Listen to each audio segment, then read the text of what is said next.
नमस्कार दोस्तों, study icon में आप सभी का स्वागत है। दोस्तों, जैसा कि हमारा हीट इंजन का जो सिलेबस कंटिन्यू चल रहा है उसका आज हम पार्ट 7 करने वाले हैं। ठीक है दोस्तों, जैसा कि ऑलरेडी पार्ट 6 आ चुके हैं और आज आपका पार्ट 7 होगा। ठीक है, तो पार्ट 7 में हम क्या क्या करने वाले हैं, आज हम जो हीट इंजन का मेन जो है वो पार्ट आज ख़त्म कर देंगे और फिर हम जब कल से जो स्टार्ट करने वाले हैं स्टीयरिंग ब्रेक सिस्टम वगैरह कल से हम स्टार्ट कर लेंगे। ठीक है, और वो चीज़ है जो आपकी लगभग 2 क्लास में वो पूरा ख़त्म हो जाएगा हीट इंजन का, और फिर उसके बाद हम और आगे बढ़ेंगे। ठीक है, तो दोस्तों मैं आप सभी से देखिए, सबसे पहले तो मैं आपको ये दिखा दूं कि क्या क्या हम आज करने वाले हैं और क्या कवर करेंगे। इसमें आप देखिए ऑफिशियल नोटिफिकेशन के हिसाब से हम सब कुछ जा रहे हैं। ठीक है, जैसा आप ये पेज नंबर 20 देखिए, यहाँ पे पेज नंबर 20 में आपको ये दिया हुआ है क्या क्या दिया हुआ है। इसमें हम करते हैं, देखिए ये बाकी सब तो चीज़ें हम पढ़ चुके हैं, फ्लाई व्हील वगैरह हम कर चुके हैं, क्लच असेंबली हमने कर चुके हैं लास्ट 6th पार्ट में ना, वॉल्व ऑपरेशन सिस्टम और वॉल्व डायग्राम भी हम कर चुके हैं। तो देखिए हमें अभी आज जो करना है, आज हमें क्या करना है, इम्पोर्टेंस ऑफ टाइमिंग। ये देखिए यहाँ पे इम्पोर्टेंस ऑफ टाइमिंग मार्क्स करना है। टाइमिंग मार्क्स होता क्या है और कैम शाफ्ट की टाइमिंग और इसका क्या रोल होता है। ठीक है, टेपेड क्या होता है, valve guides, tappet, importance of tappet clearance, क्योंकि ये बहुत ज़रूरी है, क्लियरेंस, इंपॉर्टेंट क्लियरेंस, ये आपके सिलेबस के हिसाब से चल रहे हैं। तो हमारी कोशिश है कि भाई जो भी आपके ऑफिशियल सिलेबस में दिया है इसमें हम एक भी पॉइंट ना छोड़ें। इसलिए देखिए फिर उसके बाद हम करेंगे ignition system of petrol engine और डिस्ट्रीब्यूटर पूरा करेंगे हम, और इंडक्शन कॉइल का क्या पर्पस होता है ये देखेंगे हम साथ में। और फिर उसके बाद देखिए यहाँ पे पूरा हमने स्पार्क प्लग तो हम कर चुके हैं, सब कुछ फंक्शनिंग वगैरह भी हमने इसकी देख ली है। देखिए यहाँ पे पूरा लिखा हुआ है आपके कार्बोरेटर के बारे रिलेटेड हम चीज़ें देखेंगे यहाँ पे। ठीक है, कार्बोरेटर की पूरी फंक्शनिंग देखेंगे हम इधर। तो देखिए एक्चुअली क्या होगा, ये जो पूरा आज का ये दिया हुआ ये हमारा यहाँ से कंप्लीट हो जाएगा। इसके बाद आपका आगे जो थोड़ा सा बचा है तो वो हमारा हम स्टार्ट कर देंगे नेक्स्ट क्लास में। आपका ब्रेक और सस्पेंशन सिस्टम इसके आगे है। ठीक है, तो बने रहिए दोस्तों इस वीडियो के साथ। और आप सभी से मैं रिक्वेस्ट करूंगा, अगर अभी तक आपने मेरे चैनल को सब्सक्राइब नहीं किया है तो दोस्तों आप सब्सक्राइब ज़रूर कर लें। अगर आप दोस्तों सब्सक्राइब करते हैं तो सब्सक्राइब करने से क्या होगा, मेरा कॉन्फिडेंस बढ़ता है और दोस्तों और इसी तरह मैं आपके लिए मेहनत करता रहूँगा दोस्तों। ठीक है, और अपने दोस्तों के साथ शेयर कर लें। जिन भी दोस्तों ने आपका हीट इंजन ट्रेड लिया है ऐसे दोस्तों की आप हेल्प करें प्लीज़, और ऐसे दोस्तों के साथ वीडियो आप शेयर ज़रूर करें। एटलीस्ट उनको इन्फॉर्म कर दें कि भाई यहाँ पे हीट इंजन रेगुलर पढ़ाया जाता है। चलिए हम स्टार्ट करते हैं हमारा आज की क्लासेस। ठीक है, तो हमारा जो है हम आज क्या करने वाले हैं मैंने आपको बता दिया ओवरव्यू, तो ये हम स्टार्ट करते हैं इसको। देखिए दोस्तों, सबसे पहले आपको स्क्रीन में दिख रहा होगा, भाई स्क्रीन में आपको दिख रहा है इंपॉर्टेंस ऑफ टाइमिंग मार्क्स। तो टाइमिंग मार्क्स क्या होता है ये हम देखेंगे। टाइमिंग मार्क्स जो होता है एक्चुअली क्या होता है, जैसे कि ये आपका शाफ्ट है, शाफ्ट और गियर में एक कहीं छोटा सा एक पॉइंट दिया रहता है, कहीं एक पॉइंट दिया रहता है, उस पॉइंट से और जो बॉडी का एक कहीं पे एक मार्क होता है, तो उन मार्क को एडजस्ट करना होता है। इसका इम्पोर्टेंस ये होता है कि भाई जब भी आपका जो वॉल्व ऑपरेट कर रहे हैं, जैसे वॉल्व सक्शन प्रोसेस में ओपन हो रहा है और एक बार वॉल्व फिर बाकी नेक्स्ट प्रोसेस में कंप्रेशन वगैरह में दोनों वॉल्व क्लोज हो जा रहे हैं। ठीक है, और एक्सपांशन में भी दोनों क्लोज रहते हैं। फिर उसके बाद एग्जॉशन में जो एग्जॉस्ट प्रोसेस होती है उसमें रिलीज़ हो जाता है आपका वॉल्व। तो इस प्रोसेस को बिल्कुल एग्जैक्ट टाइम पे क्यों ऐसा ऑपरेट करते हैं, ऐसा क्या अरेंजमेंट होता है, ऐसी क्या चीज़ है जिसकी वजह से एग्जैक्ट ये एक साथ इस तरह से ऑपरेट करता है। अगर एक बंद होता है तो एक चालू होता है, इस तरह से क्यों ऐसा होता है, ये पूरी चीज़ें जो है, अगर ये पूरा सिस्टम जो पूरा अरेंजमेंट होता है, पूरा इंजन इसके अरेंजमेंट के हिसाब से वर्क करता है। अगर ये अरेंजमेंट कहीं गड़बड़ हो जाता है या बीच में कभी कभी कुछ लूज़ हो जाता है कुछ हमारा है ना कुछ सिस्टम, तो उसकी वजह से क्या होता है, ये जो अरेंजमेंट है ये टाइमिंग गड़बड़ हो जाती है। हो सकता है आपका वॉल्व पहले ही खुलने लगे जब आपको वॉल्व खुलने की ज़रूरत नहीं है, उससे पहले ही खुल जाए। हालांकि जो एक्चुअल में हमने देखा, हमने जो वॉल्व डायग्राम उसमें तो ये आपको पता है कि वॉल्व का जो ओपन इनलेट और एग्ज़िट जो है वो कुछ समय पहले ही हो जाता है। ठीक है, ये आपने देखा है ऑलरेडी। तो मैं आपको यहाँ पे बता दूँ, अगर ये सब चीज़ें क्या होता है बहुत ज़्यादा इरेगुलरली वर्क करने लगती है, तो उसका रीज़न क्या होता है, उसको करेक्ट कैसे किया जा सकता है, वहाँ पे इम्पॉर्टेंट होता है आपका टाइमिंग मार्क। ठीक है, टाइमिंग मार्क्स जो होते हैं मतलब एक निशान होते हैं आपके, कहीं कहीं आपके गियर में निशान होंगे, फिर दूसरे आपके गियर शाफ्ट में कहीं निशान होंगे, तो उनको हमें मैच करना होता है, क्योंकि कंपनी एक स्टैंडर्ड तरीके से उसको बना के रखती है कि इस मार्क्स जो है वहाँ पे इसको मैच करना होता है, ताकि आपका जो है प्रॉपर्ली वो पूरा अरेंज रहे। ठीक है, देखिए हम यहाँ पे देखते हैं, थोड़ा सा आपको ये थोड़ा सा डिफिकल्ट लगेगा क्योंकि ये बहुत डेप्थ में हो जाता है, लेकिन ये बहुत इंपॉर्टेंट है। Timing marks on the gear and indicator और reassembly crankshaft and crank, it is a 4 stroke. ये देखिए आप है ना, इसको आप पढ़ सकते हैं पूरा, 4 stroke engine. The camshaft also has timing marks turn and half the speed of crankshaft. तो देखिए मैं थ्योरी आपको पढ़ के नहीं बता रहा हूँ, मैं आपको डायरेक्ट समझा देता हूँ, आप इसको खुद ही पढ़ लें। मैं बाकी टेलीग्राम ग्रुप पे नोट्स अवेलेबल करा दूंगा, ठीक है। तो आप देखिए टाइमिंग मार्क्स क्या होता है। देखिए ये देखिए आप इस डायग्राम में देखिए, ये देखिए यहाँ पे गोल सा आपको पॉइंट दिख रहा है ये, तो ये जो है आपका ये क्या है, ये कैम है आपका कैम, ठीक है। ये क्या आपका एक गियर है, ठीक है। इस गियर में देखिए ये जो टाइमिंग मार्क्स दिया हुआ है टाइमिंग के लिए, और दूसरे देखिए यहाँ पे थोड़ा सा ये तो आपकी साफ्ट है, ठीक है। ये पूरी ये साफ्ट, तो साफ्ट से जो अटैच है उसमें भी एक मार्क दिया होगा, एक निशान दिया होगा। तो आपको क्या करना होता है, ये मार्क को बिल्कुल एक दूसरे से सामने सामने रखना पड़ता है ताकि आपका गियर का जो अरेंजमेंट सही हो जाए। देखिए इस वाले डायग्राम में भी आप देख सकते हैं, यहाँ पे भी दिया हुआ है। देखिए यहाँ पे कैसे दिया हुआ है, देखिए यहाँ पे भी आपको दिख रहा होगा। इसमें एक पॉइंट ये दिख रहा है आपको, ये वाला पॉइंट, ये पॉइंट और इस वाले पॉइंट से मैं, तो ये आपके डायरेक्ट जो है क्रैंक शाफ्ट का जुड़ा हुआ पार्ट है क्रैंक शाफ्ट से। तो देखिए सब कुछ डिपेंड करता है क्रैंक शाफ्ट के अकॉर्डिंग, सब कुछ आपको अरेंज करना होता है, क्योंकि क्रैंक शाफ्ट जिस हिसाब से रोटेट करेगी उस हिसाब से आपका पिस्टन भी मूव कर रहा होगा, और उसी हिसाब से बाकी ऑक्सिलरी जो पार्ट हैं इसके वो भी उसी हिसाब से ऑपरेट कर रहा होगा। जो भी मार्क्स हैं जैसे, तो ये मार्क्स देखिए ये जो है, ये जो एक आपका गियर लगा हुआ है, ये गियर जो है ये गियर बॉक्स वाला गियर नहीं है। गियर क्या होता है, ये जिसमें भी टूथ और इस तरह से होता है उन सबको हम गियर बोल देते हैं, ठीक है। और छोटे वाले को पिनियन बोलते हैं, गियर एंड पिनियन। वो आपने देखा होगा सन और मून वाला सिस्टम है ना, तो मून हम कहते हैं किसको, ऑर्बिट, सन एंड ऑर्बिट वाला है ना, सन एंड ऑर्बिट। तो ऑर्बिट हम बोलते हैं पिनियन को, और सन बोलते हैं हम गियर को, है ना, बड़े वाले को। तो इस तरह से इनमें टीथ लगे हुए हैं तो इसको हम गियर बोल देंगे। हालांकि ये फ्लाई व्हील का है, ठीक है दोस्तों। तो ये जो देखिए अरेंजमेंट है इसका, ये इस तरह से देखा जाता है। अब क्या होता है, जैसे फॉर एग्जांपल आपके वॉल्व कब ओपन होंगे कब क्लोज होंगे इस मार्क पर ही डिपेंड करेगा। अगर फॉर एग्जांपल ये आपका जो मार्क है ये वाला पॉइंट यहाँ पे आ गया और आपने अरेंज कर दिया, हर टाइम ये रोटेट करेगा और ये वाला पॉइंट जो है यहाँ पे शो करेगा जब ये वाला पॉइंट इधर होगा, तो मतलब ये आगे पीछे होगा ना एक दूसरे से, तो मतलब टाइमिंग जो है मिसमैच हो गई। ये इसकी वजह से जो वॉल्व ओपन हो रहा होता है वो बहुत लेट ओपन होगा या फिर बहुत लेट क्लोज होगा, क्योंकि ये जो पॉइंट है आगे पहुँच गया है, ठीक है, और ये वाला पॉइंट तो यहाँ पे है। तो इनको टाइमिंग को मैच करना है कि मतलब भाई अगर आपका क्रैंक शाफ्ट जो है 180 डिग्री मूव कर रहा है, तो 180 डिग्री में कौन कौन से ऐसे पार्ट हैं जिनको कितना मूव करना है, कितना रोटेट करना है, वो डिपेंड करता है। तो दोस्तों जैसा कि मैं आपको बता दूं, अभी आपको थोड़ा सा डिफ़िकल्ट फील होगा इसमें, क्योंकि स्टार्टिंग में बने रहिए पूरी वीडियो में एंड तक, क्योंकि पूरा हम आगे जो डिस्कस करने वाले हैं वो भी आपको बहुत काम की है। तो देखिए हम इसको ही अभी क्लियर कर लेते हैं, ठीक है। ये जो अब फॉर एग्जांपल आपका टाइमिंग आपके क्रैंक शाफ्ट ने एक रोटेशन पूरा रोटेट कर लिया, और ये जो इसका जो मार्क है ये यहाँ कहीं हो रहा है, और क्रैंक शाफ्ट ने आपने 180 डिग्री आपका रोटेट किया, ठीक है, क्रैंक शाफ्ट ने। हालांकि जब 2 स्ट्रोक होते हैं, जब पूरा वो 360 वो कंप्लीट करता है, ठीक है।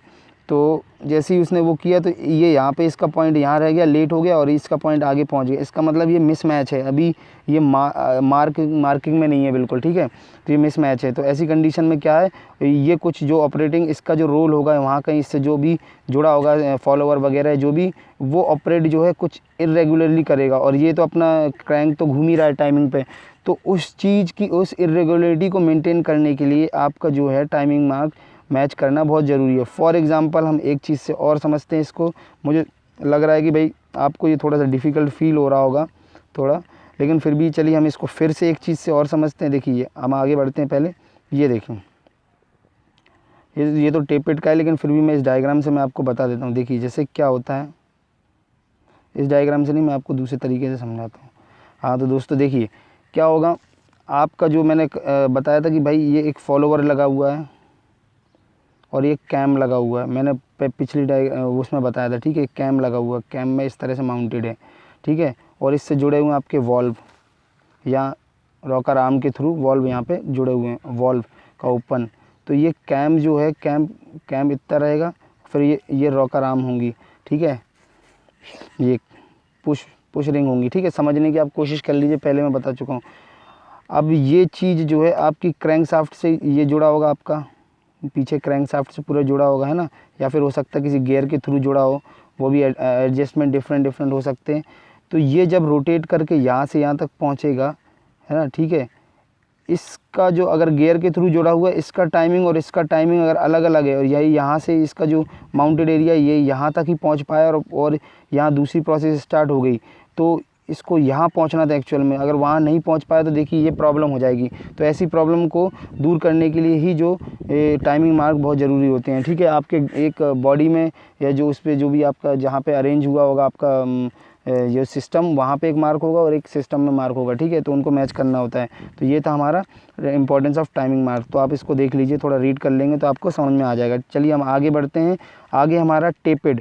तो टेपेड क्या होता है? टेपेड हम देखते हैं। टेपेड देखिए, ये जो टर्म्स है छोटे छोटे ये उसमें दिए हुए हैं, इसलिए हम इनको डिस्कस कर रहे हैं। तो टेपेड आपने देखा होगा, कभी आपकी गाड़ी जब स्टार्ट करते हैं तो आपकी गाड़ी में एक टिक टॉक टाइप की आवाज़ आने लगती है ना, कुछ टिक टिक टॉक की आवाज़ खट खट करने लगती है, या फिर आप नई गाड़ी लेते हैं तो उसमें कुछ टिक टॉक टाइप की आवाज़ आती है। तो आप जाते हैं मैकेनिक के पास, बोलते हैं भैया गाड़ी के इंजन से आवाज़ आ रही है, तो वो यही है वो आवाज़। वो आवाज़ का कारण होता है आपका टेपेड। टेपेड का लूज़ होना, ठीक है। तो आप टेपेड का लूज़ होना क्यों लूज़ होता है? क्योंकि भाई आप गाड़ी कम से कम 3000 किलोमीटर, 4000 किलोमीटर या 4000 किलोमीटर ऐसे चला लेते हैं, तो उस समय पे क्या है, थोड़ा सा ये जो है सिस्टम थोड़ा लूज़ हो जाता है, ठीक है। तो टेपेड लूज़ हो जाते हैं। अब मैं आपको बताता हूँ टेपेड एक्चुअल में होते क्या है। ये जो दिख रहा है आपको, ये होते हैं टेपेड आपके, ये देखिए यहाँ पे लिखा हुआ भी है टेपेड, है ना। तो ये है टेपेड। तो इनको अरेंज किया जाता है। तो टेपेड एक ऐसी चीज़ है जो आपकी, देखिए ये कैम्प है पूरे, ठीक है। कैम्प, ये देखिए मैं आपको दिखा देता हूँ।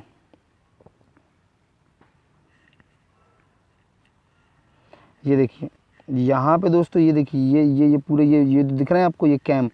तो इन कैम्प से डायरेक्ट कनेक्ट होती है। ये जो अभी राउंड राउंड में दिख रहा है ये कैम्प है। कैम्प का डायरेक्ट फोर्स टेपेड पे ही पड़ता है, ठीक है। टेपेड जो है इस फोर्स को ऑब्जर्व करता है और फिर बाकी आपकी पुश रॉड के थ्रू रॉकर आर्म तक पहुंचाता है, ठीक है। तो टेपेड एक तरह से हम इसको ऐसा भी अदर लैंग्वेज अपने समझने के लिए हम ये भी मान सकते हैं कि भाई एक तरह से ये फॉलोअर है ना टेपेड। तो टेपेड एक्चुअली में क्या होता है, इस तरह का एक हॉलो टाइप का होता है। यहाँ पे एक फ्लैट होता है ज़्यादा, इस तरह से एक हॉलो टाइप का होता है, अंदर से ये पूरा हॉलो होता है ऐसे, ठीक है। तो इसके अंदर पूरा अरेंजमेंट होता है स्प्रिंग से, या फिर ऐसे डायरेक्ट आपका है ना, तो सॉलिड मटेरियल का भी वो होता है, ठीक है। और एक होता है आपका फ्लूइड टेपेड। तो वो तो आजकल जो नई बाइक्स वगैरह आती हैं, नया इंजन आ रहा है, वहाँ पे आपका ये फ्लूइड वाला यूज़ होता है, ठीक है। तो टेपेड में ऊपर से फोर्स लगता है, यहाँ पे डायरेक्ट फॉलोवर जो है कैम यहाँ पे मूव करता है और टेपेड उसको फोर्स करता है, और बाकी आपका ये आगे सिस्टम वर्क करता है। अभी आजकल पता है इंजनों में क्या हो रहा है, तो ये यहाँ पे इसको पुश रॉड को रिमूव कर दिया जाता है, डायरेक्ट टेपेड इधर अरेंज कर दिया जाता है, ठीक है। तो इससे क्या होता है स्पेस उसके लिए। ये तो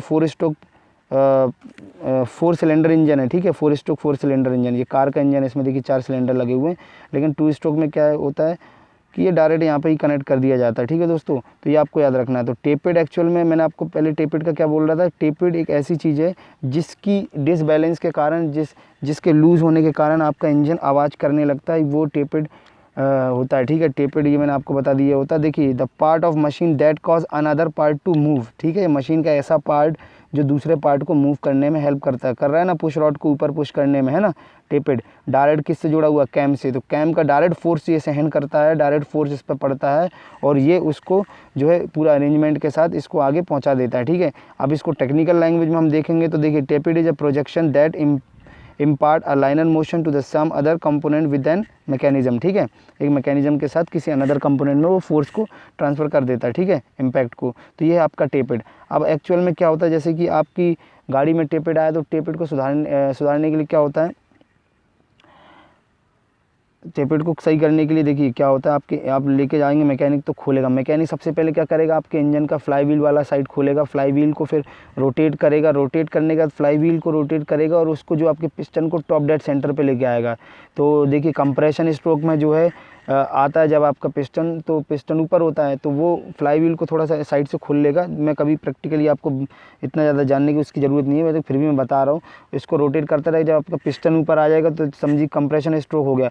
तो पिस्टन ऊपर आया तो उस समय क्या हो जाएंगे, दोनों वॉल्व खुल जाएंगे, ठीक है। दोनों वॉल्व जो है क्लोज हो जाएंगे और वो जो वॉल्व हैं बाहर की तरफ आ जाएंगे। देखिए अंदर जाएंगे अगर आपके वॉल्व, देखिए ये आपका सिलेंडर है, तो जब टॉप डेड सेंटर पे आया तो दोनों वॉल्व क्लोज हो गए, तो क्लोज हो गए तो ये बाहर निकल के आ गए। अगर ये एक अंदर होगा तो इसका इतना ही पार्ट बाहर निकलेगा ना, तो फिर हम टेपेड चेक ही नहीं कर पाएंगे ऊपर। तो इसका ये पूरा जब दोनों कंप्रेस, इसलिए पिस्टन ऊपर लाया जाता है। जब आपका पिस्टन ऊपर आ जाएगा तो इनको बाहर से ही ओपन करके इनको चेक किया जाता है, मैकेनिक चेक करता है। देखिए मैं बताता हूँ किस टाइप से होता है टेपेड का। देखिए ये रहा आपका डायग्राम। तो यहाँ पे देखिए ये वाला हिस्सा जो है, ये देखिए इस तरह से वो शो करता है आपका, ये आपकी वो है क्या स्पार्किंग प्लग, ठीक है, और सॉरी स्पार्किंग प्लग नहीं, वॉल्व, सॉरी गलती से बोल दिया मैंने। तो ये आपके वॉल्व हैं, ठीक है। तो यहाँ पे टेपेड तो टेपेड को जब हम अरेंज करते हैं तो टेपेड को अरेंज करने का कारण क्या होता है, एक्चुअल में हम वहाँ पे क्या है क्लियरेंस को सही कर रहे होते हैं। क्लियरेंस क्या होता है, क्लियरेंस में हम देखेंगे अभी आगे, पहले हम इसको सही देख लेते हैं। देखिए टेपेड जो है, ये आप पढ़ लिया, टेपेड के टाइप्स देख लेते हैं, फिर हम देखते हैं। ये टेपेड के टाइप्स होते हैं मैकेनिकल फ्लैट टेपेड, जैसे मैंने आपको बताया एक ऐसा फ्लैट टाइप का होगा, फिर एक इसमें यूँ होगा और इस तरफ से अंदर से हॉलो होगा, ठीक है, इस तरह से अंदर से। तो ये उल्टा उसमें माउंटेड होगा, यहाँ पे अरेंजमेंट होगा, फिर वो बाकी यहाँ पे आगे अरेंजमेंट। रोलर टाइप का क्या होता है, मैकेनिकल टेपेड तो ये हो गया। रोलर टाइप का जैसे होता है एक आपका ये टेपेड का एक फॉर्म है, तो ये वाला हिस्सा जो है वो रोलिंग वाला होगा, सॉरी ये क्या होगा, ऐसा टेपेड है, ठीक है। तो यहाँ पे एक रोलर टाइप का लगा हुआ गोल सा, तो इसमें डायरेक्ट आपका कैम जो है इस पे ही अटैक मारेगा, मतलब इस पे ही टच करेगा, तो ये होता है रोलर टाइप का। फिर हाइड्रोलिक फ्लैट टेपेड क्या होता है, हाइड्रोलिक फ्लैट टेपेड में भी हाइड्रोलिक फ्लूइड अंदर भरा होता है पूरा स्प्रिंग के साथ, जैसे ये है हाइड्रोलिक फ्लूइड टेपेड, उसमें स्प्रिंग अंदर भरी होती, पूरे स्प्रिंग का पूरा अरेंजमेंट होता है। जो आपकी एवेंजर वगैरह जो अभी आजकल बाइक आ रही हैं उनमें बहुत ज़्यादा यहाँ पे स्प्रिंग और हाइड्रोलिक फ्लूइड रहता है, और ये ऊपर से फ्लैट रहता है, तो इसको बोलते हैं हाइड्रोलिक फ्लैट। अब रोलर वाला होगा तो ये ऊपर से यहाँ पे रोलर लगा होगा, बस ये है। तो आपको टेपेड के बारे में इतना याद रखना है। तो इंजन क्रिएट अ नॉइस, ठीक है, इरिटेशन की नॉइस क्रिएट करता है when tappet is not properly adjusted. देखिए यहाँ पे लिखा हुआ जो मैंने अभी आपको समझाया, ठीक है। उसके बाद देखिए इसको टेपेड क्लियरेंस क्या होता है। एक्चुअल में हम टेपेड को तो अरेंज करते हैं, लेकिन उसका अरेंज करने का एक पर्पस ये होता है कि भाई हम एक्चुअल में क्लियरेंस को अरेंज कर रहे होते हैं यहाँ पे, क्योंकि क्लियरेंस के कारण भी काफ़ी प्रॉब्लम होती है। टेपेड क्लियरेंस क्या होता है, उसके इंपॉर्टेंट क्या होता है, tappet clearance is the space between the top of the valve stem and rocker arm to push the allow to the mechanism expansion and length of the valve and stem and engine pulls a rod engine worm and also called valve lash। इसको valve lash भी कहते हैं। तो आप इसको पढ़ लेंगे समझ में, मैं डायरेक्ट समझा देता हूँ। देखिए अब आपका क्या हुआ इस तरह से, ये देखिए यहाँ पे मैं बताता हूँ आपको, एक मिनट रुक जाए। हेलो, वॉइस नहीं आ रही, हेलो। तो दोस्तों देखिए मैं आपको बता दूँ, थोड़ा सा माइक में प्रॉब्लम आ रही थी। हाँ तो दोस्तों ये देखिए, ये जो आपका ये इसके बीच में देखिए अभी एक छोटा सा गैप देख रहे हैं, इस गैप को बोलते हैं आप टेपेड क्लियरेंस। तो ये यहाँ पे आपका वॉल्व होता है, यहाँ पर टेपेड होता है, और ये आपका जो होता है लॉकर नट होता है। तो लॉकर नट को ढीला किया जाता है पहले तो, ताकि आपको फिर आप यहाँ पे एक फिलिंग स्ट्रिप डालते हैं, फिलिंग स्ट्रिप से चेक किया जाता है, फिर इसको नट को टाइट किया जाता है और उस लेवल तक टाइट किया जाता है कि ये जो क्लियरेंस है वो एक स्टैंडर्ड लेवल पे सेट हो जाए। स्टैंडर्ड मतलब जो आपको एक पत्ती टाइप की दी होगी, है ना, वो पत्ती टाइप की देखिए इस तरह से इसकी हेल्प से उसका क्लियरेंस सेट किया जाता है। यहाँ पे देखिए ये इसको डाल के चेक किया जाता है। देखिए वो जो चीज़ अंदर में बता रहा था वो देखिए यहाँ पे, तो वो जो गैप बता रहा था मैं आपको, वो ये वाला गैप है। यहाँ पे इसको चेक किया जाता है इसके अंदर कि भाई जैसे कि कुछ में होता है इसकी थिकनेस, तो वहाँ पे इसको टेपेड को इसकी क्लियरेंस को चेक किया जाता है। और क्लियरेंस का बहुत इंपॉर्टेंट रोल होता है कि भाई आपका जो क्लियरेंस है वो एकदम परफेक्ट होना चाहिए, ना तो ज़्यादा होना चाहिए ना तो कम होना चाहिए। तो टेपेड क्लियरेंस अगर ज़्यादा हुआ तब भी प्रॉब्लम, कम हुआ तब भी प्रॉब्लम। तो हम देखते हैं टेपेड को, इसलिए बिल्कुल क्लियर टेपेड क्लियरेंस बिल्कुल सही होना चाहिए, ठीक है। तो देखिए टेपेड क्लियरेंस का क्या क्या रोल है। केस 1 में जब आपका टेपेड क्लियरेंस ज़्यादा होगा तो वहाँ पे इंजन जो है साउंड करेगा, टिकटॉक इरिटेटिंग टाइप का साउंड करेगा, ठीक है। सडनली आपका इंजन बंद भी हो सकता है। और केस 2 में अगर आपने टेपेड को ज़्यादा टाइट कर दिया, क्लियरेंस को ज़्यादा कम कर दिया, मतलब उस गैप को जो हम उस स्ट्रिप की हेल्प से वो गैप को मेंटेन कर रहे थे, लेकिन हमने यहाँ पे स्ट्रिप वो लगाई नहीं, फिलिंग गेज, ठीक है, उस फिटिंग गेज लगाया नहीं हमने, और उसके बाद क्या कर दिया हमने यहाँ से ज़्यादा टाइट कर दिया, तो तब क्या क्या प्रॉब्लम होगी, तब भी प्रॉब्लम हो जाएगी। टेपेड जब में क्या क्या होगा, एवरेज आपका कम हो सकता है, पिकअप डाउन हो सकता है ना, with the help of filler gauge से इसको चेक करते हैं, ठीक है। तो लॉक नट को हम वहाँ पे ज़्यादा टाइट कर देते हैं। तो देखिए दोस्तों क्या होता है, जैसे इंजन में आपने क्या किया, क्लियरेंस ज़्यादा है तो मतलब दूरी, अब क्लियरेंस क्यों रखते हैं, क्लियरेंस का रोल ये होता है कि भाई जो भी आपका मेटल होता है, मेटल का एक कैरेक्टरिस्टिक होता है कि वो बहुत ज़्यादा हीट में और टेम्परेचर में, बहुत ज़्यादा टेम्परेचर में एक्सपांड करता है। तो क्लियरेंस का रोल ये होता है कि जब आपका जो वॉल्व है वो देखिए एग्जॉस्ट वॉल्व के पास टेम्परेचर बहुत ज़्यादा हाई रहेगा, तो जब एग्जॉस्ट वॉल्व जो होगा वो आपका वो क्या करेगा, हीट के कारण, टेम्परेचर के कारण वो एक्सपेंड होगा, तो वो जो क्लियरेंस होता है वो गैप को फिल कर लेता है, ठीक है। तो वो क्लियरेंस जो होता है उनके बीच में देखिए ये है आपका ऊपर टेपेड और ये आपका नीचे वॉल्व है, ठीक है। इसमें एक हल्का सा एक गैप रखा जाता है ताकि आपका वॉल्व जब गर्मी के कारण एक्सटेंड होगा तो इसके आसपास आ जाएगा, तो कोई दिक्कत नहीं रहेगी, कोई प्रॉब्लम नहीं होगी, क्लियरेंस बनता है। जैसे हम पिस्टन में क्या करते थे, पिस्टन का जो सिलेंडर के अंदर जो पिस्टन अरेंज करते थे, दोनों कॉर्नर में हम साइड में गैप रखते थे, और फिर उस गैप, अब देखिए यहाँ पे तो कंप्रेशन का काम होगा, तो ऑयल नीचे से ऊपर ना जाए और फ्यूल नीचे से ऊपर ना, तो इसलिए हमें स्प्रिंग यहाँ पर रिंग यूज़ करते थे, पिस्टन रिंग है ना, उसके लिए। लेकिन पिस्टन का टेम्परेचर बहुत ज़्यादा हाई हो जाता है और ये एक्सपेंड करता है थोड़ा सा साइड की तरफ, तो ये जो होता है इसको हम क्लियरेंस बोलते हैं। तो क्लियरेंस रखना बहुत ज़रूरी होता है, तो यहाँ पे भी क्लियरेंस, तो यहाँ पे जो है लिमिटेड क्लियरेंस होना बहुत ज़रूरी है ना। तो ये सब चीज़ें यहाँ पे ध्यान। तो दोस्तों देखिए, आज जो हमारा टॉपिक है ये थोड़ा सा ऑड टाइप का है, अपना फैमिलियर नहीं है थोड़ा सा आप लोगों से, तो थोड़ा सा आपको डिफ़िकल्ट फील हो सकता है, बट आप इसको थोड़ा ध्यान से पढ़ें और अपने लेवल पे भी करने की कोशिश करें। यही 2-3 पॉइंट है जो स्टार्टिंग, यही आपको थोड़ा सा ऑड लग सकते हैं, बाकी चीज़ें आप आसानी से क्लियर हो जाएंगे आपको, ठीक है। तो ये देखिए पिकअप डाउन हो जाता है और ये सब चीज़ें हमने अभी देख ली। तो टेपेड जो है क्लियरेंस का ये सिस्टम है ना। तो देखिए यहाँ पे इग्निशन सिस्टम अब हम करने वाले हैं, ठीक है। टेपेड हमारा क्लियर हो गया इस तरह से। देखिए फिर से हम देखते हैं, ये बीच में आपको गैप दिख रहा होगा छोटा सा, ये गैप को हमें मेंटेन करना होता है, ठीक है। इसको ही टेपेड क्लियरेंस बोलते हैं। ऊपर लगा है आपका ये टेपेड वाला सिस्टम, नीचे आपका क्या लगा है, वॉल्व लगा है, ठीक है। ये जो वॉल्व लगा है इनके बीच में गैप को ही बोलते हैं आपके टेपेड क्लियरेंस, ठीक है। ये बिल्कुल परफेक्ट होना चाहिए भाई, ये नहीं सही हुआ तो फिर आपकी गाड़ी आवाज़ करती रहेगी, एवरेज भी डाउन हो जाएगा और काफ़ी सारी प्रॉब्लम हो जाएंगी। तो ये टेपेड का इंपॉर्टेंस था, ठीक है। चलिए हम आगे बढ़ते हैं, हम आगे देखते हैं हमारा इग्निशन सिस्टम। इग्निशन सिस्टम देखिए, इग्निशन सिस्टम जो है आपके सिलेबस के अकॉर्डिंग ही हम बढ़ रहे हैं आगे। दोस्तों स्टार्टिंग के जो हमने 2 पॉइंट किए वहाँ पे आपको फिर से थोड़ा सा माइंड लगाना पड़ेगा, क्योंकि वो चीज़ें थोड़ा सा अगर आपको नहीं भी समझ में आई तो आप मुझे फिर से बता दें, कमेंट कर दें, और मैं इसको है ना फिर से आपको एकदम इसके लिए एक सेपरेट, इन 3 टॉपिक जो हम कर चुके हैं इसके लिए एक सेपरेट बिल्कुल प्रैक्टिकली मैं एक डायग्राम बना के फिर आपको इन चीज़ों को समझाऊंगा। अगर आपको यहाँ समझ में आ गई तो बहुत अच्छी बात है, ठीक है, क्योंकि मैं चाहता हूँ कि भाई हम ज़्यादा से ज़्यादा कवर कर लें, इसलिए यहाँ पे बहुत ज़्यादा डिटेल में नहीं हम जा पा रहे थे, ठीक है। लेकिन इतना जितना मैं बता रहा हूँ इतना सफिशिएंट है आपको, ठीक है। और चलिए हम आगे बढ़ जाते हैं, अब आगे देखते हैं ignition system of petrol engine का इग्निशन सिस्टम। तो देखिए किस चीज़ से इग्निशन मतलब वही आपने देखा पेट्रोल इंजन में वो चीज़ स्पार्क हो रहा है तो उसको भाई इग्निशन देने के लिए कुछ तो चाहिए, कुछ तो चार्ज चाहिए होगा। तो वो कहाँ से आएगा, या फिर बैटरी से आएगा, या मैग्नेटो इग्निशन होगा, या इलेक्ट्रिक इग्निशन सिस्टम। तो जो इग्निशन सिस्टम होते हैं वो हमारे 3 तरह के होते हैं mainly, battery ignition system, magneto ignition system और electronic magnetic system ignition system, sorry. तो यहाँ पे हम जो हमारे लिए सबसे ज़्यादा इंपॉर्टेंट होता है वो हमारा बैटरी इग्निशन सिस्टम होता है, ठीक है। ये 2 तरह के होते हैं, कन्वेंशनल और ट्रांजिस्टर असिस्टेड, ठीक है। फिर उसके बाद आपका मैग्नेटो में देखिए 2 तरह के, लो टेंशन और हाई टेंशन। और इलेक्ट्रॉनिक इग्निशन सिस्टम में भी देखिए 3 तरह के आपको, transistorized ignition system, high voltage capacitive discharge ignition system, और ये आपके कंबाइंड ट्रांजिस्टर कॉइल, ये देखिए ये coil capacitor and discharge ignition system capacitive, ठीक है। तो ये जो इग्निशन सिस्टम, इसमें देखिए सबसे ज़्यादा इंपॉर्टेंट हो जाता है आपका बैटरी इग्निशन सिस्टम, जो ज़्यादातर यही यूज़ किया जाता है, ठीक है। बैटरी इग्निशन सिस्टम हम देखेंगे कैसे वर्क करता है और कैसे काम करता है। देखिए दोस्तों यहाँ से क्वेश्चन, देखिए हम पहले तो बैटरी, यहाँ से क्वेश्चन आपको बन सकता है, ठीक है। तो ये आपके सिलेबस में दिया है इसलिए क्वेश्चन बन सकता है, इसको आप ध्यान से देखिए। तो दोस्तों देखिए बैटरी इग्निशन सिस्टम में हम थोड़ा जल्दी करेंगे।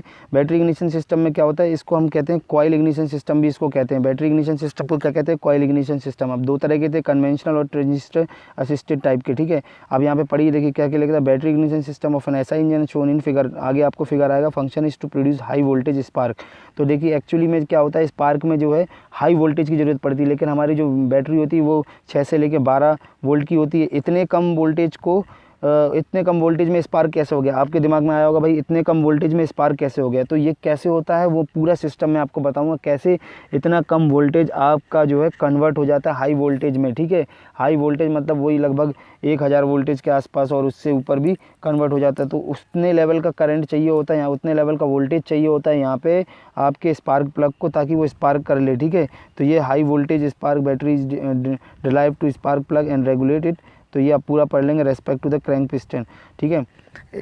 तो ये इतने लेवल का आपको चाहिए होता है, वो कैसे बनेगा वो हम देखेंगे, ठीक है। थ्योरी पार्ट्स में आपको रीड करके नहीं बता रहा हूँ क्योंकि हमारा इसमें थोड़ा सा टाइम बच जाएगा, मैं सिर्फ समझा रहा हूँ, जो यहाँ पे लिखा हुआ वही आपको पूरा समझ में आ जाएगा। ये देखिए आपका इस बैटरी इग्निशन सिस्टम है आपका, और इसको आप कॉइल इग्निशन सिस्टम बोलते हैं। कॉइल इग्निशन सिस्टम क्यों बोलते हैं, क्योंकि यहाँ पे इग्निशन कॉइल लगी हुई है, देखो ये इग्निशन कॉइल लगी है ना इसमें, तो इसको इग्निशन कॉइल सिस्टम बोलते हैं। अब देखिए सबसे पहले इसको आपको डायग्राम को बड़े ध्यान से देखना है, इसमें मैं आपको बता दूं क्या क्या पार्ट है। सबसे पहले इसमें आपका बैटरी यूज़ होती है, इग्निशन कॉइल यूज़ होती है, जिसकी वजह से ही इग्निशन कॉइल सिस्टम इसको बोला जाता है। और उसका बाकी आपका होता है कॉन्टैक्ट ब्रेकर, ये कॉन्टैक्ट ब्रेकर की पूरी असेंबली है, ये हम देखेंगे। और फिर उसके बाद होता है डिस्ट्रीब्यूटर जो है यहाँ पे स्पार्क प्लग में करंट लोड सप्लाई करता है, और ये हाई टेंशन वायर है। तो मतलब यहाँ से देखिए यहाँ से तो कम करंट आया, कहीं ना कहीं ये हाई टेंशन कैसे आया, कहीं ना कहीं ये सिस्टम के अंदर ऐसा कुछ हुआ होगा कि ये जो high tension wire current produce कर दिया। तो ये चीज़ हम समझने वाले हैं, ठीक है। मैंने ओवरव्यू अभी आपको बता दिया, अब हम इसको समझना शुरू करते हैं। तो दोस्तों देखिए सबसे पहले आपकी जो बैटरी है, बैटरी का जो नेगेटिव टर्मिनल है उसको अर्थ कर दिया जाता है या फिर उसको ग्राउंडेड कर दिया जाता है। फिर उसका जो आपका पॉजिटिव टर्मिनल है वो आगे जाता है, देखिए ये पॉजिटिव टर्मिनल आपका आगे बढ़ा, यहाँ पे देखिए डायग्राम में पॉजिटिव टर्मिनल आगे बढ़ा, पॉजिटिव टर्मिनल ये इस तरह से यहाँ पे जुड़ा हुआ इग्निशन स्विच पे। तो इग्निशन स्विच में एक्चुअली क्या होता है, जैसे आप गाड़ी में चाबी लगाते हैं तो आपका क्या होता है, जो है ये ऑन हो जाता है, ये सर्किट चालू हो जाता है, ठीक है। अब ऑफ करके रखेंगे तो भाई यहाँ से सर्किट ब्रेक रहेगा, जैसे ही ऑन करेंगे तो ये यहाँ से आप इग्निशन सिस्टम से आपका करंट सर्किट में जाना शुरू हो जाएगा। और सबसे पहले एक आ गया बीच में रजिस्टर, कौन सा, बैलास्ट रजिस्टर इसको बोलते हैं, ठीक है, बैलास्ट रजिस्टर बोलते हैं, बैलास्ट रजिस्टर। इसका बहुत इंपॉर्टेंट रोल होता है, ये आयरन का बना होता है एक्चुअल में। बैलास्ट रजिस्टर का रोल ये होता है कि भाई आप अगर आपकी बैटरी कंटिन्यू करंट सप्लाई कर रही है कॉइल के अंदर, देखिए सर्किट जा रहा है ना कॉइल के अंदर, तो एक टाइम ऐसा आएगा कि कॉइल के अंदर करंट का अमाउंट बहुत ज़्यादा हो जाएगा और कॉइल बहुत ज़्यादा गर्म होने लगेगी, हीट होने लगेगी और करंट इतना ज़्यादा होने लगेगा। तो ऐसी कंडीशन में इसका यहाँ पे बहुत इंपॉर्टेंट रोल हो जाता है, जो भी आपका ब्लास्ट रजिस्टर है, ठीक है, बैलेस्ट रजिस्टर है, तो बैलेस्ट रजिस्टर का बहुत इंपॉर्टेंट रोल हो जाता है। ये जो है इस कंटिन्यू फ्लो करंट को यहाँ पे रजिस्ट करता है, रोकने की कोशिश करता है और इसको डिक्रीज कर देता है, ताकि जितने अमाउंट इसको आगे पहुँचाना है उतना ही पहुँच पाएगा। यहाँ पे एक तरह से रजिस्टर का काम कर लेता है। तो आपको देखिए मैं जल्दी जल्दी बता रहा हूँ, आपको बिल्कुल याद रखना है, बैलेस्ट रजिस्टर जो है इसका ये रोल हो गया। फिर आगे देखिए आपका ये यहाँ पे जो आपका ये है, ये इग्निशन कॉइल है। इग्निशन कॉइल के अंदर देखिए दो तरह की कॉइलें होती हैं, एक प्राइमरी कॉइल, एक सेकेंडरी कॉइल। तो देखिए जो ग्रीन वाली आपको दिख रही होंगी, तो ये ग्रीन वाली है आपकी प्राइमरी कॉइल। देखिए जो ये बड़ी रोटेट हो रही है ना, तो ये आपकी प्राइमरी कॉइल है जो बड़ी बड़ी रोटेट हो रही हैं, ठीक है। ये पूरा सर्किट ऐसे जाएगा कंप्लीट होके दूसरे एंड में इस तरफ आगे बढ़ जाएगा, ठीक है। और लेकिन सेकेंडरी कॉइल जो है देखिए रेड वाली अंदर की तरफ छोटी छोटी दिख रही हैं, तो ये भी अंदर इसी में होंगी। तो प्राइमरी कॉइल के नंबर ऑफ टर्न लगभग 200 से लेकर 300 होते हैं, ठीक है, एक एक वर्ड पे आप ध्यान देना। और सेकेंडरी कॉइल के टर्न लगभग 21,000 के आसपास होते हैं। तो आपको मैं एक चीज़ और बता दूं, नंबर ऑफ टर्न डिपेंड करता है ईएमएफ की वैल्यू पर, ठीक है। नंबर ऑफ टर्न ज़्यादा होंगे तो ज़्यादा ईएमएफ जनरेट होगा, ज़्यादा करंट जनरेट होगा, वहाँ पे ज़्यादा वोल्टेज बनेगा, ठीक है। और वहाँ पे क्या होगा, और नंबर ऑफ टर्न कम है तो ईएमएफ कम जनरेट होगा। तो ठीक है, ये इनके दो इंपॉर्टेंट रोल हैं। तो हम जल्दी जल्दी यहाँ पे समझते जा रहे हैं उस चीज़ों को। पिछले 2-3 टॉपिकों के चक्कर में हम थोड़ा सा ज़्यादा टाइम ले लिया हमने, है ना, पिछले मतलब अभी जो रिसेंटली हमने किए। तो यहाँ पे देखिए फिर उसके बाद ये कॉइल जो है इसमें अंदर एक लगा होता है, अंदर एक सॉफ्ट आयरन का आपका कोर लगा होता है, उस कोर में लिपटे होते हैं ये सभी कॉइलें, दोनों तरह की, प्राइमरी कॉइल और सेकेंडरी कॉइल। अब कहीं ना कहीं ये आपकी एक सेकेंडरी कॉइल का एक एंड जो है आपके प्राइमरी कॉइल में जुड़ा होता है और एक एंड आगे निकाल दिया जाता है इस तरह से। इसको आगे ये हाई टेंशन वायर की तरह काम करेगा, ठीक है, एक एंड किसका, सेकेंडरी कॉइल का, क्योंकि नंबर ऑफ टर्न इसमें ज़्यादा है, इसका मतलब यहाँ पे ईएमएफ ज़्यादा ये आगे पहुँचा पाएगा, ईएमएफ ज़्यादा जनरेट हो पाएगा। वो क्यों होगा, उसमें बहुत इंपॉर्टेंट रोल होता है आपका कंडेंसर का, वो मैं आगे बताऊँगा, ठीक है। अब यहाँ से करंट जब ऊपर जाएगा हाई टेंशन, वही करंट जाके आगे जाके डिस्ट्रीब्यूटर जो है इसको डिस्ट्रीब्यूट करेगा स्पार्किंग प्लग में। यहाँ पे बहुत ज़्यादा करंट होगा इस जगह पे, ठीक है, देखिए ये जा रहा है रेड वाले में, तो ये जो है यहाँ पे होगा। तो यहाँ पे देखिए ये करंट आया आपका, बैटरी आपने यहाँ से इग्निशन स्विच ऑन किया, यहाँ से बैलास्ट रजिस्टर से होते हुए यहाँ कॉइल में रोटेट होते हुए यहाँ पे आए, तो यहाँ पे देखिए मैग्नेटिक फील्ड जनरेट होना शुरू हो जाएगी। तो ये मैग्नेटिक फील्ड के कारण ईएमएफ जनरेट होगा, फिर ये ईएमएफ के कारण ये करंट है ना आगे बढ़ना शुरू कर देगा और इधर आपका जो सर्किट में आगे पहुँचेगा। तो सर्किट में आप देखिए ये आपका जो फिक्स एंड है, ठीक है, ये एक फिक्स एंड है और ये रोटेटिंग एंड है, ठीक है। तो ये कॉन्टैक्ट ब्रेकर है। तो यहाँ पे देखिए ये रेड वाला जो दिख रहा है, ये दोनों यहाँ पे ज्वाइंट रहते हैं किसके, पाइवोटेड, ये आपका कॉन्टैक्ट ब्रेकर है, ठीक है। तो यहाँ पे आपका जैसे ये पहुँचेगा तो इसके थ्रू ये करंट यूँ एंड इसके थ्रू जब ये कनेक्ट हो जाएंगे तो इसके थ्रू ये ऐसे एंड होके यहाँ पे ये रोटेट करके यहाँ पे बाहर चला जाएगा, ठीक है। बाहर मतलब अर्थ किया रहता है वो, ठीक है, अर्थ किया रहता है, ग्राउंडेड किया रहता है, उस पर जाके ये चला जाता है, ठीक है। तो ये सर्किट पूरा ऐसे कंप्लीट हो रहा है। अभी आप देख रहे होंगे पूरा यहाँ से रोटेट होके ये ऐसे सर्किट कंप्लीट हो रहा है। लेकिन ये कॉन्टैक्ट ब्रेकर का सबसे इंपॉर्टेंट रोल होता है यहाँ पे जो कैम होता है, ये कैम आपके डायरेक्ट शाफ्ट से जुड़ी होती है। जैसे जैसे ये कैम रोटेट करेगा तो देखिए यहाँ पे हील दिख रहा है आपको, ये हील जो है कैम हील से जाकर टकराएगा, इसका ये कॉर्नर हील से जाकर टकराएगा तो हील इसको ऊपर की तरफ मूव कर देगा, ऊपर की तरफ मूव कर देगा तो इस तरह से यहाँ पे गैप बन जाएगा, तो यहाँ से ये ब्रेक हो जाएगा, ये सर्किट आगे नहीं पहुँच पाएगा। अगर सर्किट आगे नहीं पहुँच पाएगा तो भाई करंट यहाँ पे बढ़ता रहेगा, यहाँ पे स्पार्किंग हो सकती है। इस चीज़ से बचने के लिए यहाँ पे कंडेंसर लगा देते हैं, तो एक तो ये काम हो जाता है कंडेंसर का, ये करंट यहाँ से रिवर्स आने लगता है और कंडेंसर में भी स्टोर होने लगता है, और कंडेंसर इसके पैरेलल लगाया जाता है, ठीक है, सर्किट के इसके, ठीक है।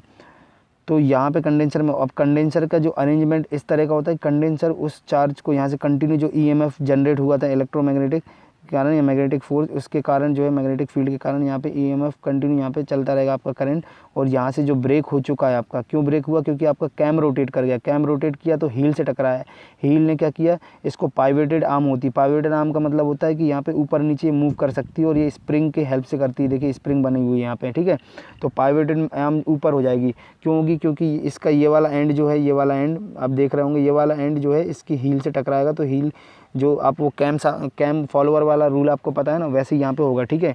तो फॉलोअर की तरह एक तरह से हील रोल करेगा यहाँ पे, तो ये इसको जो है ये आर्म को ऊपर मूव कर लेगा और यहाँ पे गैप बन जाएगा, ठीक है। ये जो गैप बनेगा तो इस गैप के कारण यहाँ पे आगे करंट नहीं पहुँचेगा और यहाँ पे हो सकता है यहाँ पे स्टोर होना चाहिए था, लेकिन इस चीज़ से बचने के लिए क्या किया कि हम भाई यहाँ पे कंडेंसर लगा दिए और रिवर्स करंट आने लगे, कंडेंसर में स्टोर होते रहा। एक ऐसी कंडीशन आ जाएगी कि यहाँ का ईएमएफ जो है वो पूरी तरह ख़त्म होने लगेगा और इसमें बहुत ज़्यादा बढ़ जाएगा आपका, ठीक है, करंट की वैल्यू। तो यहाँ से ये जो है कंडेंसर है ना, रिवर्स कर देगा इसको, करंट को। तो रिवर्स करेगा तो आपको पता है कि प्राइमरी कॉइल से एक सेकेंडरी कॉइल का एक एंड भी जोड़ा था, तो सेकेंडरी कॉइल में आपका ये करंट आ जाएगा और सेकेंडरी कॉइल में जैसे आएगा तो यहाँ पे 21,000 टर्न होते हैं आपको बताऊँ। तो इन ज़्यादा टर्न के कारण यहाँ पे बहुत ज़्यादा ईएमएफ जनरेट होगा, हाई अमाउंट का करंट या वोल्टेज यहाँ पे आपका जनरेट होगा और वो इस हाई टेंशन वायर के थ्रू आगे ट्रांसफ़र होगा, और हाई टेंशन वायर के थ्रू आगे ट्रांसफ़र होगा तो यहाँ पर आपकी रोटर लगी होगी, रोटर, तो ये रोटर जो लगी होगी, रोटर आपके मूव करेगा अरेंजमेंट के हिसाब से, ठीक है, जो भी आपके कैम के अरेंजमेंट होगा, ठीक है, शाफ्ट का अरेंजमेंट होगा उस हिसाब से ये मूव करेगा। तो यहाँ पे देखिए ये 4 सिलेंडर के लिए है, 4 ये है ना, तो यहाँ पे देखिए नंबर ऑफ़ सिलेंडर पे डिपेंड करता है, जो मेटेलिक रॉड लगी हुई हैं कितने सिलेंडर हैं उतने हिसाब से यहाँ पे मेटेलिक रॉड उसी हिसाब से अरेंज किए जाते हैं पूरा, ठीक है। तो डिस्ट्रीब्यूटर है ये पूरा आपका, डिस्ट्रीब्यूटर का जैसे ही आपका ये रोलर मूव करेगा, समझ लो इसके पास आया तो इसके मेटेलिक रॉड को इसने करंट पास कर दिया, ठीक है, करंट पास कर दिया, ठीक है। तो ये करंट जाके सीधे आपके स्पार्क पे जाएगा, आगे स्पार्किंग हो जाएगी, ठीक है। ऐसे जब ये रोटेट करेगा इसके पास आएगा तो इसको दे देगा करंट, ये आगे जाके इसको पहुँचा देगा। तो ऐसे सभी के लिए ये करेगा, ठीक है। तो बाकी स्पार्क प्लग का तो पता ही सिस्टम, फिर वो स्पार्क कर लेगा, ठीक है। आगे जाके वहाँ पे इलेक्ट्रोड वगैरह लगे होते हैं, ठीक है, इलेक्ट्रोड, और इसकी हेल्प से। तो ये डिस्ट्रीब्यूटर का ये रोल होता है कि भाई ये डिस्ट्रीब्यूटर का कि ये आपका रोलर रोटेट करेगा, जिसके पास जाएगा उसको करंट सप्लाई कर देगा और वो आगे स्पार्किंग प्लग में चला जाएगा। और यहाँ पे देखिए आपका कॉन्टैक्ट ब्रेकर का मेन रोल क्या होता है कि यहाँ से कॉन्टैक्ट ब्रेक कर दिया, इसका फ्लो जो हो रहा था सर्किट का वो कॉन्टैक्ट ब्रेक कर दिया। क्यों कर दिया, क्योंकि आपका कैम रोटेट हुआ, कैम रोटेट जब हील से टच हुआ तो हील ने इसको ऊपर कर दिया, क्योंकि पाइवोटेड आर्म है ऊपर नीचे होती रहती है। तो ये वाला जो एंड है ये फिक्स नहीं होता, ये मूविंग होता है, ये वाला एंड फिक्स होता है, ठीक है। तो क्या हुआ कि भाई अब यहाँ से कॉन्टैक्ट ब्रेकर से कॉन्टैक्ट ब्रेक हो गया तो ये यहाँ पे कंडेंसर में आने लगा। अब यही तो कंडेंसर का मेन रोल था, इसने फिर वापस इसको रिवर्स कर दिया करंट को। तो ये पूरा सर्किट था आपका इलेक्ट्रिसिटी का, तो आप इसको देखिए बड़े ध्यान से। और ये था आपका battery ignition system for SI engine, ठीक है। तो ये पूरा battery ignition for SI engine था, ये आपने देखिए दोस्तों, ये आपको समझ में आ गया होगा आई होप। तो ये बहुत इंपॉर्टेंट हो जाता है, इसमें से आपसे क्वेश्चन बन सकते हैं कि भाई कॉइल का क्या रोल होता है यहाँ पे। तो जैसे कॉइल का क्या रोल होता है यहाँ पे, जैसे वहाँ पे दिया हुआ था, तो कॉइल का ये रोल होता है कि भाई कॉइल जो है ईएमएफ जनरेट करने के लिए काम होती है। प्राइमरी सेकेंडरी कॉइल्स हैं, ठीक है, इसके अंदर। तो प्राइमरी कॉइल्स के आपको टर्न पूछ सकते हैं, कितने टर्न हो सकते हैं, 200 से लेकर 300 ऑप्शन में कभी दिए होंगे। और सेकेंडरी कॉइल के लगभग 21,000 या 20,000 से लेकर 21,000 ऐसे इस तरह से इसके होते हैं, ठीक है। तो ये आपको याद रखना। और फिर आपको यहाँ पे पूछ सकता है कि भाई हील का क्या रोल है, हील का रोल भी पूछ सकता है, मैंने अभी आपको बताया, ठीक है। उसके बाद आपका कंडेंसर का रोल, कंडेंसर को आप कैपेसिटर भी बोल सकते हैं, कैपेसिटर भी बोलते हैं इसको कंडेंसर को, ठीक है। तो कंडेंसर और कैपेसिटर का क्या रोल है यहाँ पे, क्या करता है, जब आपका सर्किट ब्रेक हो जाता है तो उस समय ये एनर्जी को स्टोर करने लगता है, मतलब एनर्जी इन द सेंस उसको करंट को स्टोर करने लगता है और फिर बाद में उसको रिवर्स कर देता है, पीछे कर देता है और वो इस तरह से हाई टेंशन में कन्वर्ट हो जाती है यहाँ पे ज़्यादा कॉइल के साथ, है ना, सेकेंडरी कॉइल की वजह से, फिर ये आगे इस तरह से हो जाता है। तो ये था आपका सर्किट। तो दोस्तों मैं बता दूं, ये जो मैं आपको टॉपिक बता रहा हूँ, कम से कम इन सबको कंप्लीट करने में, सिर्फ इसी को कंप्लीट करने में आपकी आधे घंटे की एक वीडियो बननी चाहिए थी, लेकिन मैं बहुत जल्दी बताया। मैं चाह रहा हूँ कि भाई दोस्तों ज़्यादा से ज़्यादा कवर हो जाए, और इससे पहले जो 2-3 टॉपिक कंप्लीट किए उसको कंप्लीट करने में भी आधे घंटे की एक वीडियो बननी थी। तो मतलब क्या 1 घंटे का तो हमारा यहीं बनना था, लेकिन हम चाह रहे हैं कि स्पीड में भाई जल्दी जल्दी सिलेबस कंप्लीट कर लें, कल से हम स्टीयरिंग और ब्रेक वाला सिस्टम स्टार्ट कर लें। तो दोस्तों अगर ये आपको सर्किट समझ में आ गया तो ठीक है, नहीं तो फिर बाकी देखिए यहाँ पे थ्योरी दी हुई है, तो थ्योरी को आप एक बार रीड कर लेंगे तो आप बिल्कुल समझ में आ जाएंगे। यहाँ पे थ्योरी देखिए, और बाकी ये थ्योरी जो है मैं आपके टेलीग्राम ग्रुप में मैं इसको सेंड कर दूंगा, आप टेलीग्राम ग्रुप से ज्वाइन हो जाएं, ठीक है। ये देखिए पूरी थ्योरी को आप स्क्रीनशॉट ले लें, या फिर देखिए मैंने इसको यहाँ पे कर दिया, स्क्रीनशॉट ले लें, थोड़ा सा होल्ड करके रखा और इसको आप रीड कर लें तो आपको बिल्कुल समझ में आ जाएगा क्या है ये सिस्टम, ठीक है, जो मैंने बताया है। तो दोस्तों देखिए आपको खुद से भी थोड़ी मेहनत करनी पड़ेगी। मैं तो कोशिश कर रहा हूँ कि आपको जल्दी जल्दी समझा दूँ, और क्योंकि मैं ज़्यादा से ज़्यादा कवर कर लूँ, लेकिन आपको खुद से मेहनत करनी पड़ेगी। और आप सभी से दोस्तों मैं एक रिक्वेस्ट करना चाहूँगा दोस्तों, अगर अभी तक आपने चैनल को सब्सक्राइब नहीं किया तो सब्सक्राइब जरूर कर लें दोस्तों, और अपने दोस्तों के साथ शेयर कर लें जिनने हीट इंजन लिया हुआ है, ठीक है। और अगर कोई बीटेक वगैरह भी कर रहा है तो उसमें से उन लोगों को भी अगर सेमेस्टर में है कुछ, तो ये वो आपसे भी ये पढ़ सकते हैं, उनको भी शेयर कर सकते हैं आप। चलिए हम देखें आगे। अब उसमें बताया गया था कार्बोरेटर, तो हम सबको जल्दी जल्दी, कार्बोरेटर में कई बार डिस्कस किया थोड़ा थोड़ा पॉइंट, लेकिन आज हम एक्चुअल में कार्बोरेटर की पूरी वर्किंग देखते हैं। तो कार्बोरेटर क्या होता है, जो एयर फ्यूल को मिक्स करता है, मैं कई बार बता चुका हूँ। तो एयर फ्यूल को कैसे मिक्स करता है वो हम देखेंगे। अब कार्बोरेटर की हम फंक्शनिंग बार बार नहीं आपको बताएंगे, क्योंकि हम पहले लास्ट वीडियोस में बता चुके हैं, ठीक है। तो हम इसकी वर्किंग देखेंगे कैसे पूरा काम करता है। तो देखिए कार्बोरेटर आपका कुछ इस तरह का होता है, और बीच से ये थोड़ा स्पेस यहाँ पे बीच से कम होता है, ठीक है। तो यहाँ पे एक वेंचुरी की तरह ये फॉर्म करता है, बीच में जगह कम हो जाती है। क्यों ऐसा होता है, उसके पार्ट देखते हैं हम। ये चोक होता है, चोक में कई बार बता दिया कि भाई एयर को अंदर लाने के लिए, बाहर लाने के लिए यहाँ से एंट्री होती है एयर की, ठीक है। तो चोक का बहुत इंपॉर्टेंट रोल होता है, एयर को अंदर आएगी कि नहीं आएगी चोक के ऊपर डिपेंड। अगर हमने चोक लगा दिया तो एयर आना बंद हो जाएगी, यहाँ पे चोक बंद कर दिया है ना। अगर चोक ओपन है तो एयर अंदर आती रहेंगी आपकी, ठीक है। और उसके बाद देखिए यहाँ पे ये है आपका थ्रोटल वॉल्व। थ्रोटल वॉल्व से जो एयर फ्यूल का मिक्सचर जाएगा वो थ्रोटल वॉल्व से डायरेक्ट इंजन के अंदर चला जाएगा। और ये एक यहाँ पे एक ये बना हुआ देखिए, ये पूरा ये एक नोज़ल है, नोज़ल के थ्रू यहाँ से फ्यूल आएगा। और यहाँ पे देखिए फ्लोटिंग ऑब्जेक्ट है, ये फ्लूइड है ना, फ्लोटिंग चैम्बर है, यहाँ पे फ्लूइड चैम्बर है, यहाँ पे फ्लूइड आएगा आपका डायरेक्ट सिलेंडर के अंदर से। तो हम इसके एक एक पार्ट के पहले वर्किंग देखते जा रहे हैं, साथ साथ में पार्ट भी देखते आ रहे हैं। तो हम जल्दी से जल्दी इसको कवर कर रहे हैं। मेरा एम है कि भाई 1 घंटे की वीडियो ना जाए, कम ही टाइम में आपका ज़्यादा से ज़्यादा कवर हो जाए, ठीक है। तो देखिए दोस्तों क्या होगा, सबसे पहले ये है आपके कार्बोरेटर इस तरह से अरेंज होता है। कार्बोरेटर में एक नैरो स्पेस होता है बीच में, देखिए ये वाला जो स्पेस है इसको नैरो स्पेस बोलते हैं, ठीक है। नैरो स्पेस क्यों रखते हैं, ताकि यहाँ पे प्रेशर ड्रॉप हो सके। जो आपकी ऊपर से हवा आई, आपकी चौक ओपन है, इस कंडीशन में है अभी देखो, है ना। तो देखिए इस कंडीशन में है, तो यहाँ से एयर अंदर एंटर हुई, जैसे अंदर एंटर हुई तो एयर जो है बहुत कम स्पेस में एंटर होगी, ठीक है। इसको वेंचुरी बोला जाता है, वेंचुरी, है ना। तो जैसे ही अंदर एंटर होगी एयर, तो यहाँ पे इसका प्रेशर ड्रॉप हो जाएगा वेंचुरी के पास। तो प्रेशर ड्रॉप होगा, नॉर्मल सी बात है। तो फिर ये नोज़ल से ये फ्यूल पाइप जुड़ा हुआ है पूरा, है ना, फ्लूइड चैम्बर से जुड़ा हुआ है, एक नोज़ल आई हुई है। तो ये मेन नोज़ल है। तो नोज़ल अब क्या, यहाँ पे अगर आपका प्रेशर ड्रॉप हुआ तो नॉर्मल सी बात है, अगर यहाँ पे फ्यूल है तो ऊपर की तरफ बढ़ेगा, ऊपर की तरफ ऐसे बढ़ने की कोशिश करेगा, ठीक है। तो जैसे ही आपका यहाँ पे एयर आई, जैसी एयर आई, तो ये जो एयर आई तो यहाँ पे प्रेशर ड्रॉप हुआ, एयर यहाँ पे आई, प्रेशर ड्रॉप हुआ यहाँ पे, तो ये फ्यूल ऊपर की तरफ सक किया है। तो जैसे ये सक किया तो एयर फ्यूल यहाँ पे मिक्स हो जाएगा, स्प्रे के फॉर्म में आ जाएगा, और फिर ये आगे बढ़ जाएगा। और आगे बढ़ जाएगा तो ये थ्रोटल वॉल्व ओपन हो जाएंगी। थ्रोटल वॉल्व ओपन कैसे होंगी, जो आपका एक्सीलरेटर होता है ना, एक्सीलरेटर वो इससे डायरेक्ट जुड़ा होता है थ्रोटल वॉल्व से। जैसे ही आप एक्सीलरेटर बढ़ाएंगे तो थ्रोटल वॉल्व जो है वो ज़्यादा ओपन होगी। जितना ज़्यादा एक्सीलरेटर बढ़ाएंगे उतना ज़्यादा थ्रोटल वॉल्व ओपन होगी, मतलब उतना ज़्यादा आपका फ्यूल का सप्लाई हो जाएगा। इसलिए बोला जाता है कि भाई इकोनॉमी रेंज में चलाएं। इकोनॉमी रेंज में मतलब 30 से 60 के बीच में ही गाड़ी चलाएं तो एवरेज भी अच्छा रहता है। बहुत ज़्यादा भगाएंगे गाड़ी को तो एवरेज डाउन होगा, या फिर आप मतलब समझ लीजिए उस पर लोड ज़्यादा हो जाता है। जैसे आप काफ़ी ऊंचाई में चढ़ा रहे हैं गाड़ी, तब भी इसको सप्लाई ज़्यादा देना पड़ता है, क्योंकि उस समय भी आप एक्सीलरेटर ज़्यादा देते हैं गियर कम करके, ठीक है। तो उस समय क्या होता है, ये एक्सीलरेटर वायर से डायरेक्ट जुड़ा होता है थ्रेटर आपका, ठीक है, एक्सीलरेटर से। तो ठीक है, 4 स्ट्रोक में वो अपने क्या बोलते हैं, बाइक में हाथ में होता है एक्सीलेटर, और बाकी कार वगैरह में पैर में आप एक्सीलेटर उसको दबाते हैं, तो वहाँ से क्या सप्लाई होता है फ्यूल का। तो जितना ज़्यादा एक्सीलेटर दबाएंगे उतना ज़्यादा फ्यूल का सप्लाई होगा। तो यहाँ पे मिक्स फॉर्म में मिल जाता है। यहाँ से एयर आया, वेंचुरी से पास हुआ, यहाँ पे प्रेशर ड्रॉप हुआ, देखते जाना प्रेशर ड्रॉप हुआ। देखिए पूरा फिर से हम देख लेते हैं क्या हुआ। यहाँ से एयर एंटर अंदर हुई, चौक यहाँ पे अभी ओपन है, एयर अंदर हुई, एयर अंदर हुई तो वो एक बहुत ही नैरो पैसेज से जाने की कोशिश करेगा। नैरो पैसेज को हम वेंचुरी बोलेंगे, ठीक है। तो ये देखिए वेंचुरी मतलब ये होता है जो इस तरह से बन जाता है आपका, ये देखिए यहाँ से है ना, ये वेंचुरी। तो यहाँ पे एक नैरो पैसेज बन जाएगा। इस नैरो पैसेज से जो आपका जाने की कोशिश करेगा कौन, एयर, तो वो एयर आपको क्या करेगा, इस फ्यूल को अंदर सक करने की कोशिश करेगा, और इसको अंदर सक करेगा तो यहाँ पे ये मिक्स हो जाएगा, मिक्स होके आगे आ जाएगा, आगे आ जाएगा मिक्स होके। तो फिर जैसे ही आप एक्सीलेटर आपने बढ़ाया तो ये भी ओपन हो जाएगा आपका थ्रोटल वाल्व, आगे जाके फ्यूल चला जाएगा इसके अंदर।